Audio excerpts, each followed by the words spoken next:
জানো বন্ধুরা, আজকে হঠাৎ করেই ছেলে বলছে চিলি চিকেন ফ্রাইড রাইস খাবে। অনেক দিন ধরেই ও বলছিল, তাই সুযোগ সুবিধা ঠিকঠাক হচ্ছিল না। আর যেহেতু আজকে ছুটি করেছিল ছেলে, মানে ছুটি করেনি, সরি বললে, মানে ওর একটু শরীরটা খুবই খারাপ, কাশি হচ্ছে, শরীর খারাপ।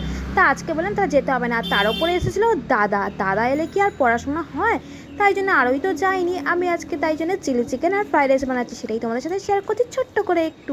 তাই স্কিপ না করে পুরো ভিডিওটা তোমরা দেখো, আশা করি তোমাদের খুব ভালো লাগবে। যদি ভিডিওটা ভালো লাগে লাইক কমেন্ট শেয়ার করে দিও। আর যারা আমার চ্যানেলটা নতুন দেখছো তারা প্লিজ বন্ধুরা সাবস্ক্রাইব করে দিও। আর ফেসবুক পেজ থেকে দেখে থাকলে ফলো করে দিও ফেসবুক পেজটা। তো চিকেনটাকে আমি ম্যারিনেট করে রাখার পরেই দেখো আমি এখানে তেলের মধ্যে দিয়ে দিয়েছিলাম, দিয়ে পকোড়াগুলো আগে ভেজে নিচ্ছিলাম। তারপরে একটু বেশি করে করে দিয়েছিলাম, ওদের দুই ভাইকেই খেতে দিয়েছিলাম। যাওয়ার পর এখানে আমি একটু বিনস গাজরগুলো ওই কড়াইতে একটু তেলটা কমিয়ে দিয়েছিলাম। তারপরে যে কেটে রেখেছিলাম যে চিলি চিকেনের জন্য পেঁয়াজ টমেটো, সেইগুলোকেও আমি এটা দিয়ে দিচ্ছিলাম ওই ভাজা তেলের মধ্যে দিয়ে। এবার চিলি চিকেনটা করবো। আর তোমরাও কারা কারা চিলি চিকেন ফ্রাইড রাইস খেতে পছন্দ করো অবশ্যই কিন্তু কমেন্ট করে জানিও। আর আমার ভিডিও তোমরা কারা কারা কোথা থেকে দেখো অবশ্যই কমেন্ট করে জানিয়ে তোমাদেরও নাম নেবো। তা এই দেখো এখানে ভালো করে ফ্রাই করে নিচ্ছিলাম। আর এখানে না দেখো আমার খুব ভালো লাগছে আজকে, কারণ চিলি চিকেনটা করতে এই যেখানে গ্রিন কালার আর রেড কালারের ক্যাপসিকাম দিয়েছিলাম। আর finally chilli chicken fried rice ready. দেখো ইয়াম্মি আমি দেখে কিন্তু জিভে জল আসে। তোমাদের কার কার জিভে জল আসে অবশ্যই কমেন্ট করে জানিও বন্ধুরা।